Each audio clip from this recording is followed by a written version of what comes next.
اللهم صل على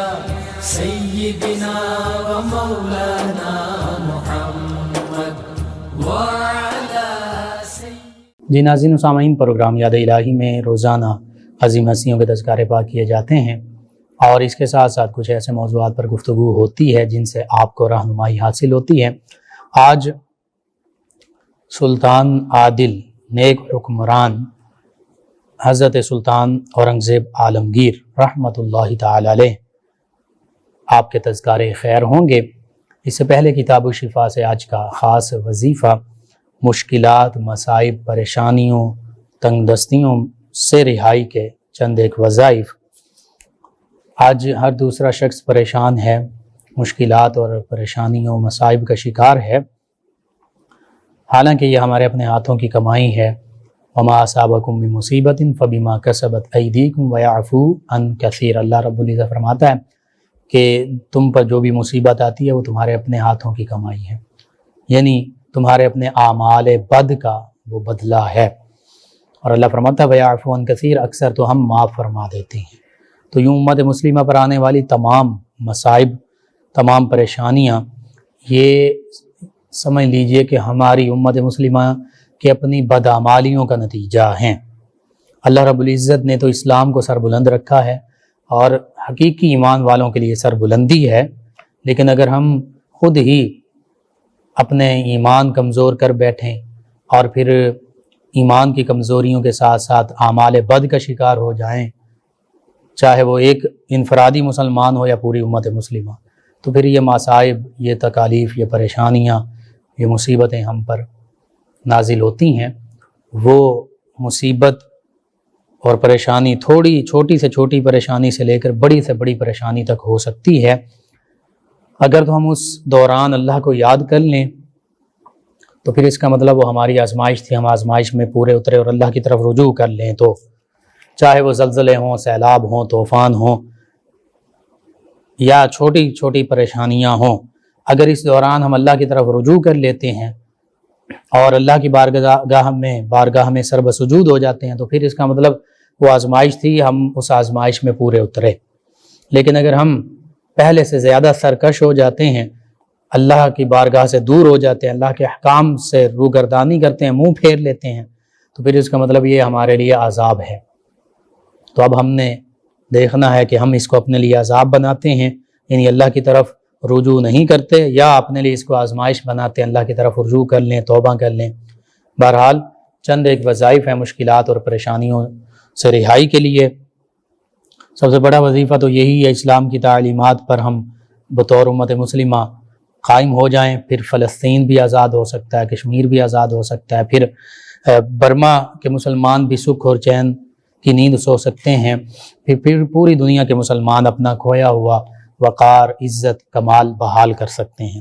لیکن اگر یوں ہی خواب غفلت میں رہے، اسلام کی تعلیمات سے منہ موڑتے رہے، کہ جن میں ایک سود بھی ہے، سود کو اللہ اور اس کے رسول صلی اللہ علیہ وآلہ وسلم کے خلاف جنگ قرار دیا گیا ہے، لیکن آج ہمارے معاشرے، ہماری مملکت، ہماری ریاستوں میں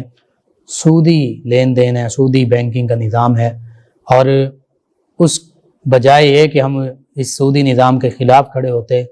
ہم سودی نظام کے چلانے کے حق میں کھڑے ہیں۔ بہرحال چند ایک وظائف اور پھر تفصیل کے ساتھ اس عظیم ہستی کے کارناموں کا بھی ذکر ہوگا، اسی ضمن میں سود کے حوالے سے بھی بات ہوگی۔ سب سے پہلا وظیفہ مشکلات اور مصائب سے بچنے کا، رہائی کا، یہ ہے سورہ بقرہ پہلا پارہ آیت مبارکہ 137۔ اس کا یہ حصہ صبح اور شام 63 مرتبہ پڑھیں، اول آخر 11 مرتبہ درود پاک پڑھیں۔ فَسَيَكْفِيكَهُمُ اللَّهُ وَهُوَ السَّمِيعُ الْعَلِيمُ،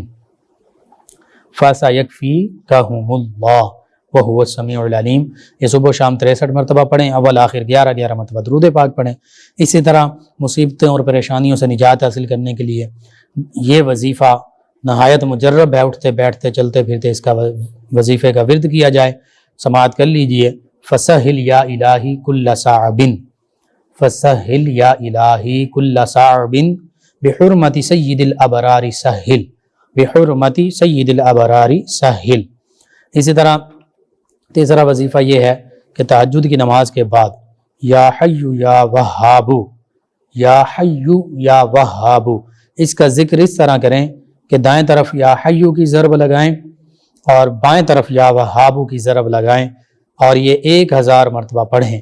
یا حیو یا وہاب، یا حیو یا وہاب۔ انشاءاللہ مشکل سے مشکل معاملہ جلد حل ہو جائے گا۔ تو یوں یہ 3 وظائف، اور چوتھا سیدنا معروف کرخی رحمہ اللہ فرماتے ہیں کہ جو شخص 3 مرتبہ اس دعا کا ورد کرے گا اللہ تعالیٰ اس کی ہر پریشانی دور فرما دے گا، خواہ وہ کسی قسم کی پریشانی ہی کیوں نہ ہو۔ دعا سماعت کر لیں۔ اللہم احفظ امت محمد صلی اللہ علیہ وآلہ وسلم، اللہم ارحم امت محمد صلی اللہ علیہ وآلہ وسلم، اللہم عافی امت محمد صلی اللہ علیہ وآلہ وسلم، اللہم اصلح امت محمد صلی اللہ علیہ وآلہ وسلم، اللہم فرج عن امت محمد صلی اللہ علیہ وآلہ وسلم۔ کہ اللہ امت محمدیہ کی حفاظت فرما، اس پر رحم فرما، اس کو معاف فرما، اس کی اصلاح فرما، اس کو پریشانیوں سے نجات عطا فرما۔ تو یہ صبح اور شام یا کم از کم دن میں 3 مرتبہ پڑھنے تمام مشکلات اور پریشانیاں اللہ تعالیٰ دور فرما دے گا۔ اسی طرح سیدہ ام ہانی رضی اللہ عنہ نے آقا کریم صلی اللہ علیہ وآلہ وسلم سے روایت کیا کہ یہ دعا مانگا کرو، اللہم رب النبی محمد اغفر لی ذنبی، اللہم رب النبی محمد اغفر لی ذنبی واذہب غیظ قلبی واذہب غیظ قلبی واجرنی من مضلات الفتن واجرنی من مضلات الفتن۔ اے نبی کریم محمد صلی اللہ علیہ وآلہ وسلم کے رب ذوالجلال میرے گناہ معاف فرما دے اور میرے دل کے غصے کو دور فرما دے اور مجھے گمراہ کر دینے والے فتنوں سے محفوظ رکھ۔ تو یہ 5 دعائیں ہیں، ضرور آپ مانگیں، ضرور اپنے معمول کا حصہ بنائیے، اوراد و وظائف کا حصہ بنائیے۔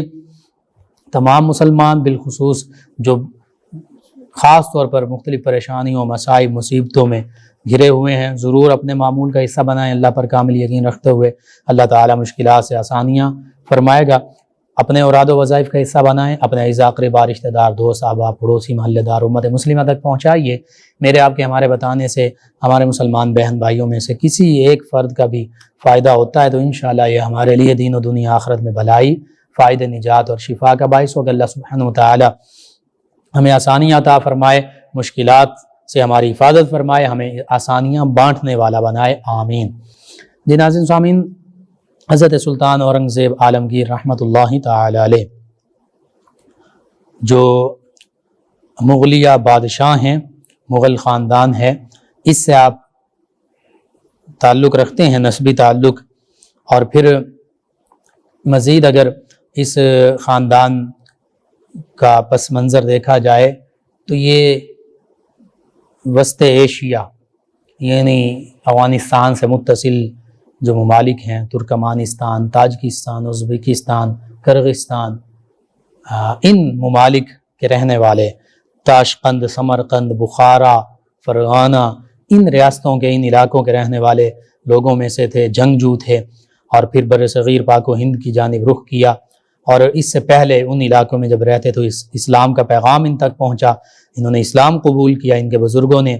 پھر بر صغیر پاک و ہند میں آئے، یہاں پر جلال الدین اکبر جو کہ گمراہ ہوا پھر، کیونکہ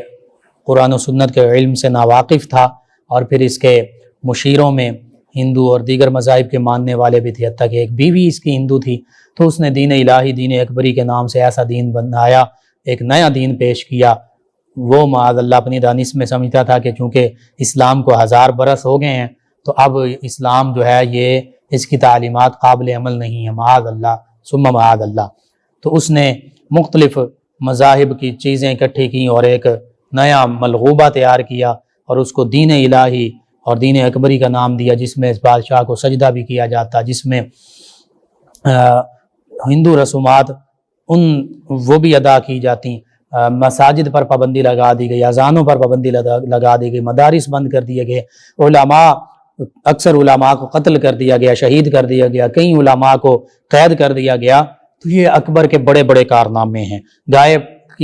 کے ذبح پر پابندی لگا دی گئی، یہ بد اعمال اکبر کے، جس کے سامنے پھر حضرت مجدد الفسانی علیہ رحمہ آپ کھڑے ہوئے، اور آج بھی ہم انڈیا میں دیکھ رہے ہیں یہی معاملہ ہے۔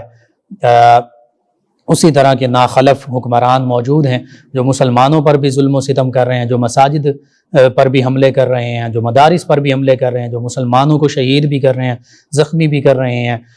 جو مسلمانوں کو یوں سمجھ لیجئے کہ انسان تک تصور نہیں کرتے۔ اور انڈیا میں مساجد پر پابندیاں لگائی جا رہی ہیں، اذانوں پر پابندیاں لگائی جا رہی ہیں، گائے کے گوشت پر پابندی لگائی جا رہی ہے، تو یوں سمجھ لیجئے وہی دور اور اسی طرح کے بد اعمال جو ہیں آج بھی انڈیا کے حکمران جو ہیں اسی تاریخ کو دہرا رہے ہیں، اور آج بھی مسلمان اسی طرح جیسے اکبر کے دور میں حضرت سیدنا مجدد الفسانی علیہ رحمہ کی قیادت میں اٹھے تھے، یوں ہی آج بھی مسلمان پوری دنیا میں، نہ صرف پاکستان انڈیا بلکہ پوری دنیا میں اٹھ رہے ہیں، نبی کریم صلی اللہ علیہ وآلہ وسلم کے ناموس کی خاطر بھی اٹھ رہے ہیں، ختم نبوت کی خاطر بھی اٹھ رہے ہیں، مسلمانوں کے دفاع کی خاطر اٹھ رہے ہیں، اسلام کے دفاع کی خاطر اٹھ رہے ہیں، اپنے حقوق کے لیے اٹھ رہے ہیں۔ بہرحال حالات اسی نہج پر پہنچ چکے ہیں جیسے اکبر کے دور میں تھے، لیکن اللہ رب العزت نے اسی اکبر کی اولاد میں سے ایک ایسا اللہ کا نیک بندہ پیدا فرمایا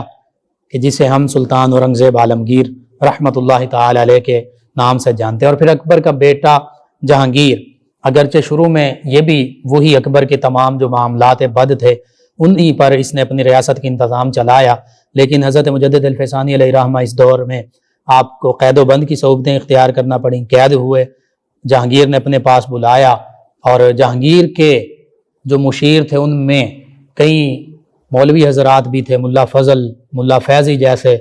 اور اکبر کے بھی جو مشیر رہ چکے تھے ملا مبارک جیسے، کہ بظاہر اتنا علم تھا ان کے پاس کہ بے نقطے کے بغیر انہوں نے قرآن پاک کی تفسیر لکھی، اور اس تفسیر میں ایک جگہ پر وہ رک گئے، انہیں رکاوٹ پیش آئی، تو جب یہ لکھ رہے تھے ابھی یہ اکبر اور جہانگیر کو یوں اس کی غلط مشورے نہیں دیتے تھے، اس سے پہلے کی بات ہے کہ جب یہ تفسیر لکھ رہے تھے تو اس موقع پر جہاں انہیں رکاوٹ پیش آئی تو حضرت مجدد الفسانی علیہ رحمہ کی بارگاہ میں یہ حاضر ہوئے، ملا فضل، ملا فیضی، اور آپ نے اس رکاوٹ کو دور کیا۔ جہاں یہ بغیر نقطوں کے تفسیر نہیں لکھ پائے تھے، حضرت مجدد الفسانی علیہ رحمہ نے ان کی رہنمائی کی اور وہاں سے تفسیر لکھوائی۔ یہ حضرت مجدد الفسانی علیہ رحمہ کا دینی علوم کی مہارت، اس میں یہ مقام و مرتبہ۔ لیکن جب یہ خود گمراہ ہوئے، انہوں نے اکبر کو بھی گمراہ کیا اور پھر جہانگیر کو بھی گمراہ کیا، تو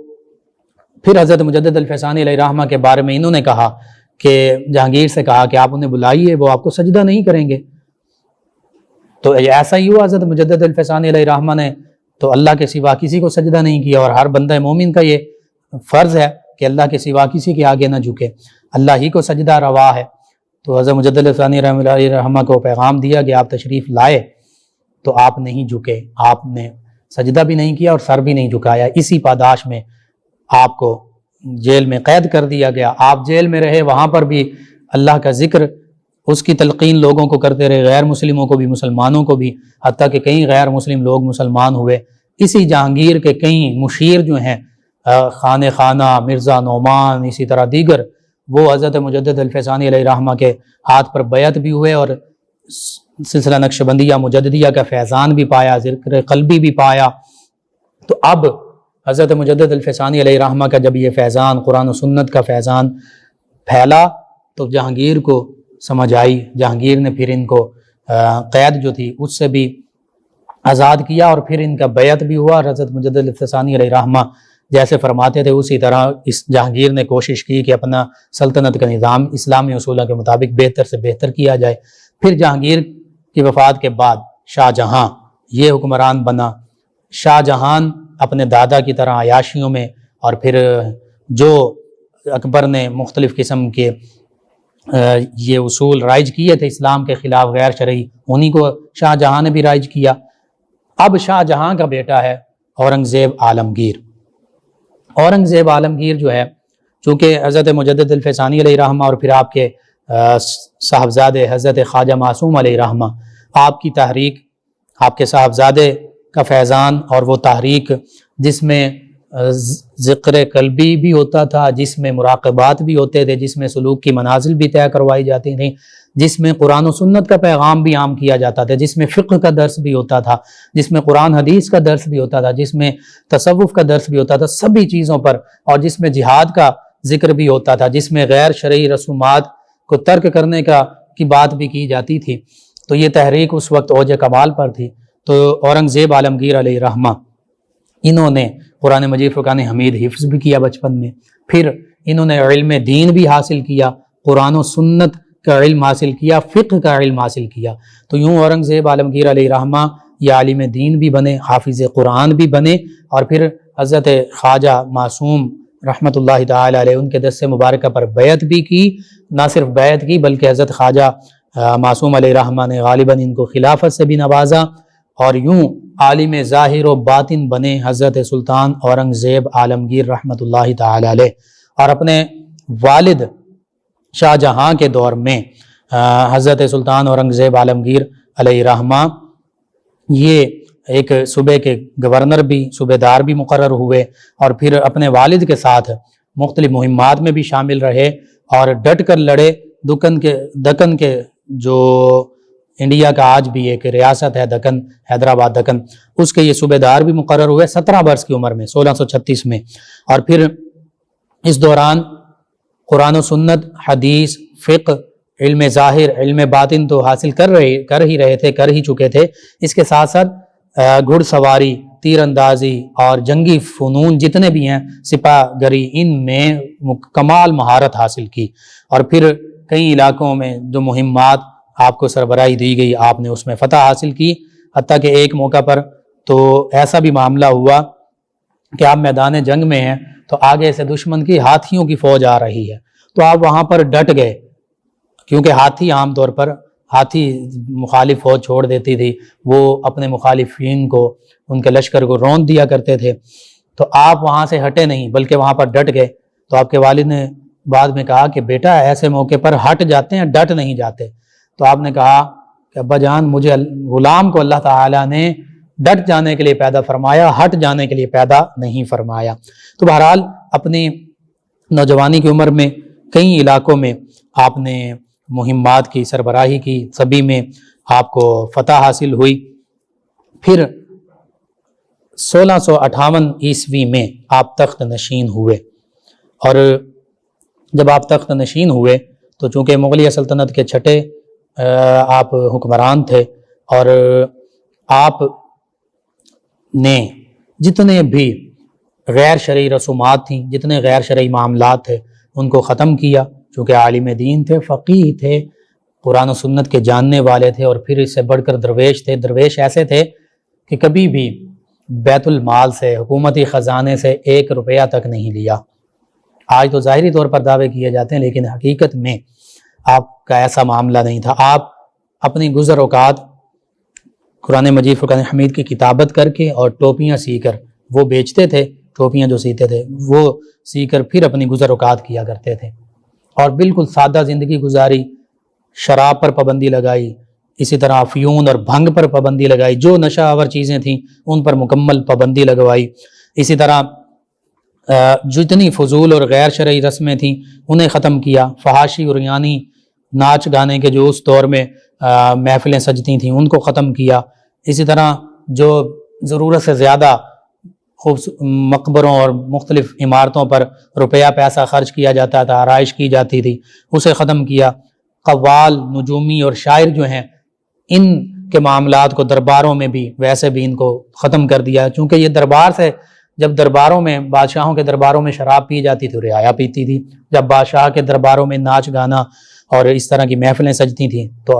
عوام بھی وہی کام کرتی تھی۔ تو آپ نے سب سے پہلے دربار سے یہ سارے معاملات، غیر شرعی رسومات ختم کی، اور پھر رفتہ رفتہ پورے ملک میں اسلامی جو معاملات، اسلامی نظام رائج کیا، غیر شرعی تمام معاملات جو ہیں وہ ختم کر دیے۔ بادشاہ کو سجدہ کرنا، تعظیم کے لیے جھکنا بادشاہ کے لیے، یہ سارا کچھ ختم کر دیا۔ اسی طرح دیگر ہندوانہ جو رسمیں تھیں، درشن جھروکا کی رسم وغیرہ، اس کو ختم کر دیا، حتیٰ کہ بادشاہ کو سلام کرنے کا اسلامی طریقہ رائج کیا جو اسلام میں السلام علیکم ورحمۃ اللہ، اور عام انداز کے ساتھ۔ اسی طرح اس کے علاوہ آپ نے کئی اصلاحات کی، کھانے پینے کی جو اجناس تھیں، جو فصلیں تھیں، جو کھانے پینے کی چیزیں تھیں، ان پر ہر قسم کے محصولات یعنی ٹیکسز ختم کر دیے۔ یہ کتنی بڑی بات ہے۔ آج تو ہم دیکھتے ہیں کہ کھانے پینے کی چھوٹی سے چھوٹی چیز پر بھی اور ضروریات زندگی کی چھوٹی سے چھوٹی چیز پر بھی سیل ٹیکس بھی لاگو ہیں، دیگر ٹیکسز لاگو ہیں، جی ایس ٹی لاگو ہے، کئی ہڈن ٹیکسز لاگو ہوتے ہیں۔ آپ کوئی بھی چیز لینے جائیں اس کے اوپر جی ایس ٹی سیل ٹیکس لازمی موجود ہوگا۔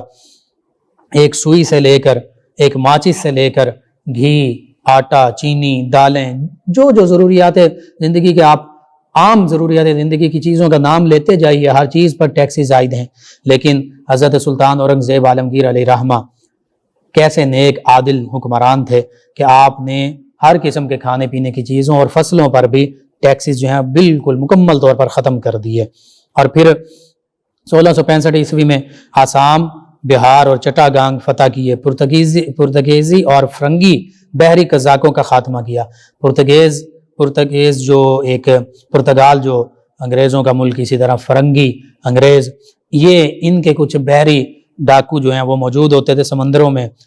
بحری جو قافلے ہوتے تھے ان پر حملہ کرتے تھے، تو ان کا خاتمہ کیا۔ اسی طرح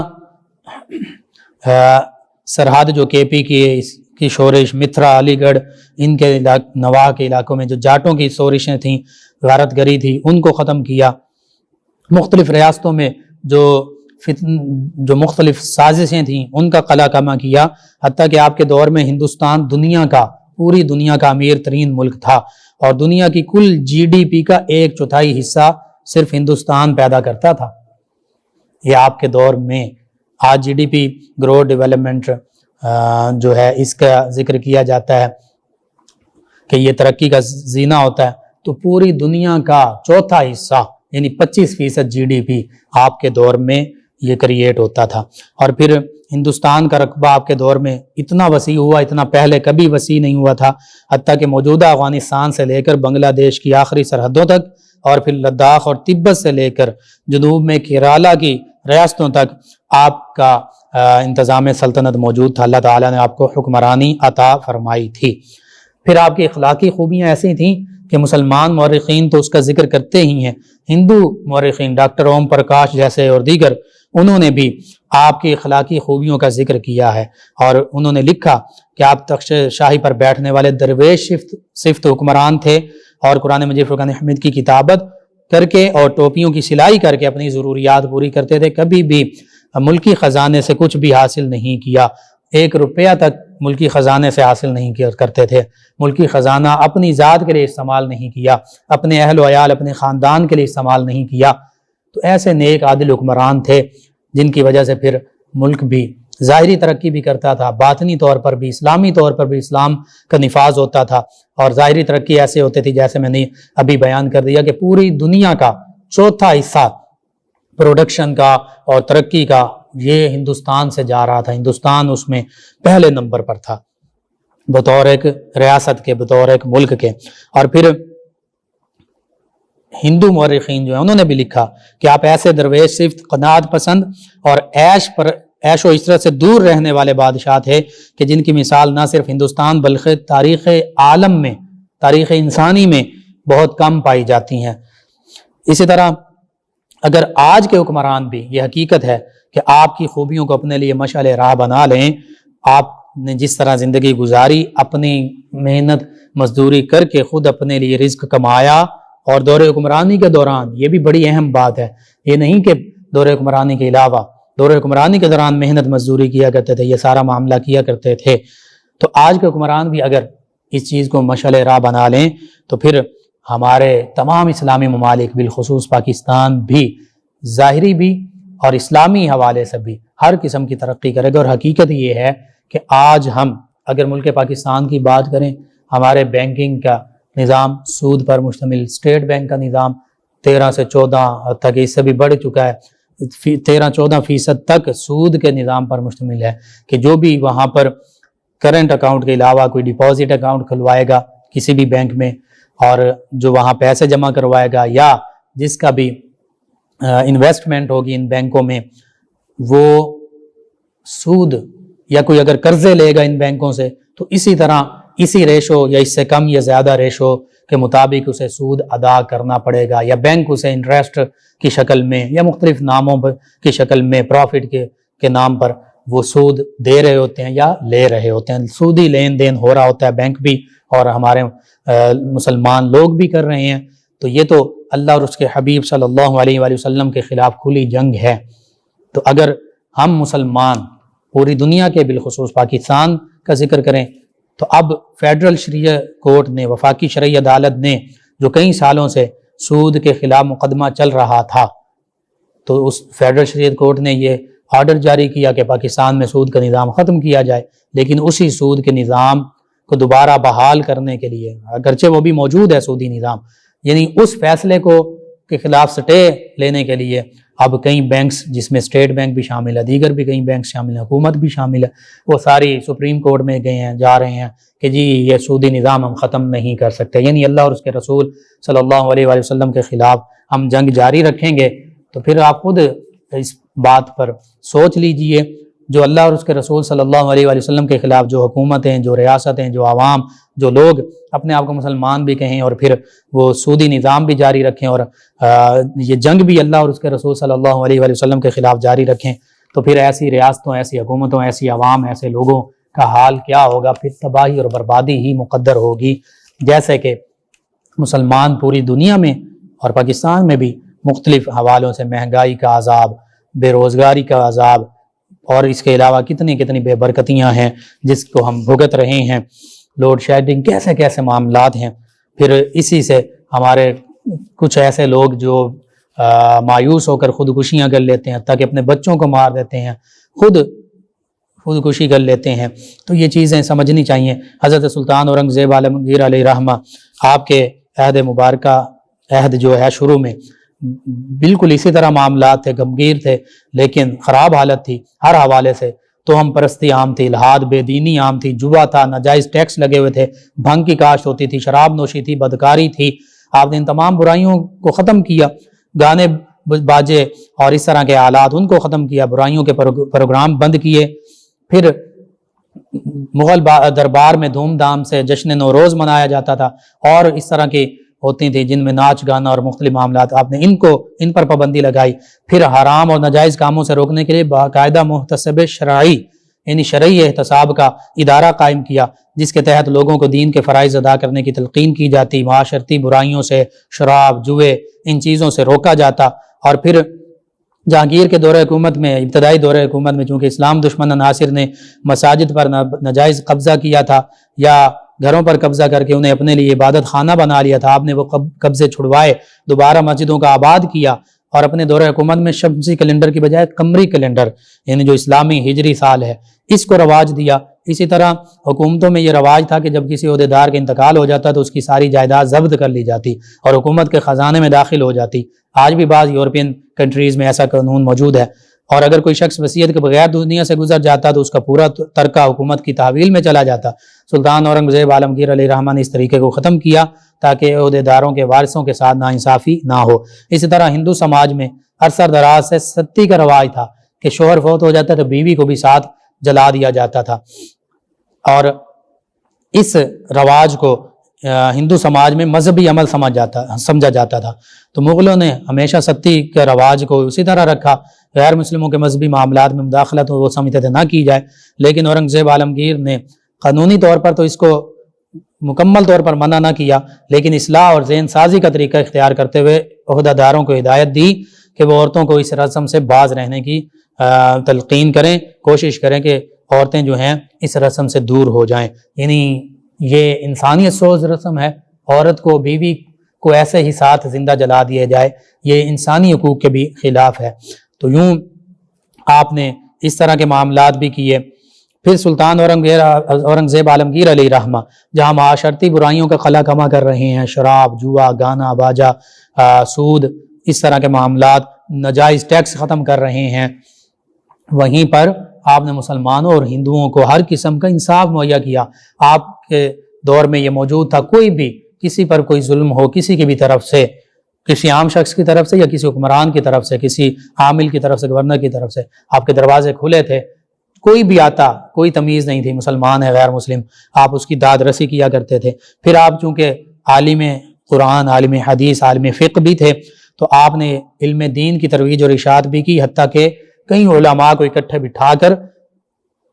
نظام ریاست اور نظام سلطنت چلانے کے لیے اور ایک مسلمان کی عام زندگی کے جو معاملات ہیں ان کے حوالے سے شرعی مسائل کو اکٹھا کیا، ان کو یکجا کیا، ان کو لکھا فتاوی عالمگیری کے نام سے، جو آج بھی فتاوی کے فیلڈ میں بہت بڑی اہمیت کی حامل ہے۔ یہ فتاوی عالمگیری کی کتاب آج بھی علماء اس کو پڑھتے ہیں، رہنمائی حاصل کرتے ہیں۔ تو چونکہ آپ خود عالم دین تھے تو آپ نے اس سارے عمل کی نگرانی بھی کی، اس میں بخود شامل بھی رہے، حتیٰ کہ اولیاء اور علماء اس دور کے بھی اور آج بھی سبھی آپ علیہ رحمہ کو عابد زاہد تو آپ تھے، تہجد بھی پڑھتے تھے، نماز کی بھی پابندی کرتے تھے، قرآن مجید فرقان حمید کی اکثر تلاوت کرتے رہتے تھے، اکثر اللہ کا ذکر کرتے تھے، اور اس کے ساتھ ساتھ آپ کو مجدد وقت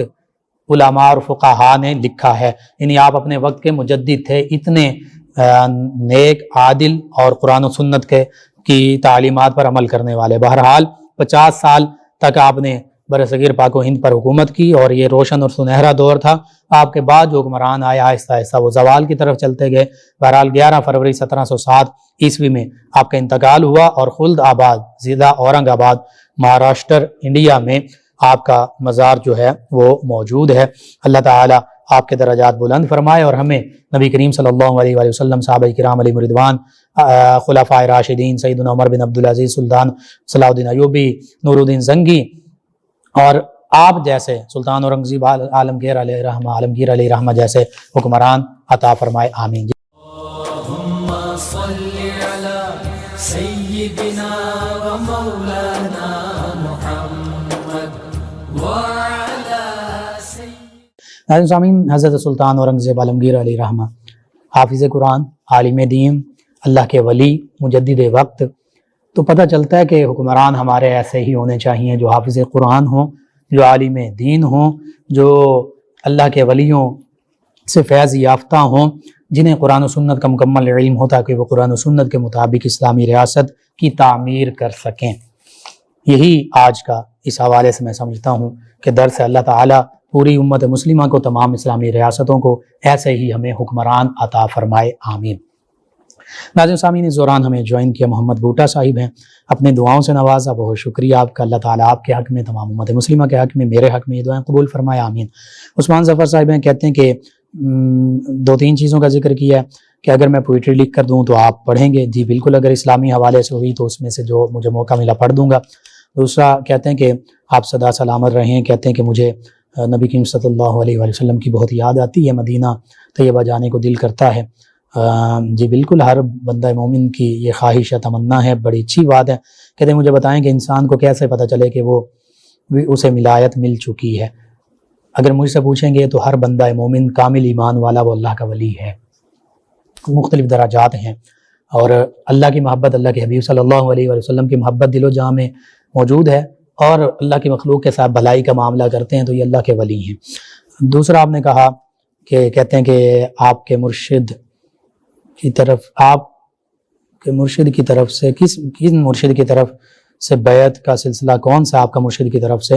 پلیز بتا دیں۔ چلیں جی، میں عرض کر دیتا ہوں، خاک پائے غوث اعظم زیر سایہ ہر ولی، اللہ کے تمام ولیوں کی بارگاہ میں حاضر ہونے کو اپنی سعادت سمجھتا ہوں، بالخصوص حضرت پیر سید افضال حسین شاہ صاحب نقشبندی، مجددی، چشتی، قادری، سہروردی، ان کی بارگاہ میں کوشش کرتا ہوں میں حاضر ہو جاؤں، ان سے بیعت ہوں۔ ان کے علاوہ مدیحہ صاحبہ نے جوائن کیا، کہتی ہیں فیصل آباد سے، کہتی ہیں سر آپ کیسے ہیں؟ جی الحمدللہ، کہتی ہیں کہ دل کے لیفٹ سائیڈ پر درد ہوتا ہے، وظیفہ بتا دیں۔ جی میں عرض کرتا ہوں، آپ جہاں دل کی سائیڈ پہ درد ہوتا ہے دایاں ہاتھ رکھیں اور 7 مرتبہ پڑھیں، دل مارا کن مستقیم بحق ایاک نعبد و ایاک نستعین، دل مارا کن مستقیم بحق ایاک نعبد و ایاک نستعین، اور دم کریں، اللہ تعالیٰ شفا عطا فرمائے گا۔ عذرا صاحبہ اقبال اسٹیڈیم سے کہتی ہیں کہ حق مہر جو کہا جاتا ہے اس کی امپورٹنس کیا ہے؟ جی واجب ہے دینا، اور اسلامی رقم کتنی بنتی ہے جی؟ یہ سٹیٹس کے مطابق، شوہر کی حیثیت کے مطابق جتنا وہ زیادہ سے زیادہ دے سکتا ہے۔ ناہی صاحبہ کہتی ہیں کہ اسی سے پیسے لینے واپس نہیں مل رہے، وظیفہ یا مالک الملک اس کو کثرت سے پڑھیں اور درود تنجی نہ پڑھ لیں، اللہ تعالیٰ بہتری فرما دے گا۔ امبرین صاحبہ کہتی ہیں ڈر جاتی ہوں اس حوالے سے، جی آیت الکرسی کی کثرت کریں، اللہ تعالیٰ بہتری فرما دے گا۔ ایک ہمارے لسنر نے سگریٹ کے حوالے سے پوچھا تھا، سگریٹ ہو، حکا ہو، اس طرح کی چیزیں ہو، یا لہسن اور پیاز ہو، ان کے کھانے سے وضو تو نہیں ٹوٹتا لیکن کراہت ہوتی ہے، مسجد میں جانا مکروہ ہے، کراہت ہے، ناپسندیدہ ہے، تو بہتر یہ ہے، مستحسن یہ ہے، بہتر یہ ہے، افضل یہ ہے کہ وضو کر لیا جائے، یا کم از کم کلی کی جائے اور مسواک یا ٹوتھ پیسٹ کی یا کر لیا جائے تاکہ منہ سے بدبو نہ آئے۔ بدبودار منہ کے ساتھ یا بدبودار کپڑوں کے ساتھ مسجد میں نہیں جانا چاہیے کہ لوگوں کو بھی ناگواری محسوس ہوگی، اور لہسن اور اس طرح کی بدبودار چیزوں کے ساتھ جائیں گے تو فرشتوں کو بھی ناگواری محسوس ہوتی ہے۔ تو اس حوالے سے وضو نہیں ٹوٹتا، لیکن بہتر یہ ہے کہ وضو کر لیا جائے یا کم از کم کلی مسواک وغیرہ کر لیا جائے۔ آپ تمام ویورز لسنرز کا شکریہ، آپ ہمیں جوائن کرتے ہیں، پروگرام یاد الہی میں شامل ہوتے ہیں۔ پروگرام یاد الہی کا وقت ختم ہو جاتا ہے، انشاءاللہ کل صبح دوبارہ آپ سے ملاقات ہوگی۔ پروگرام یاد الہی میں اپنے میزبان محمد لقمان رضا اور ہماری ٹیم کو اجازت دیجیے، اللہ نگہبان۔ اللهم صل على سيدنا ومولانا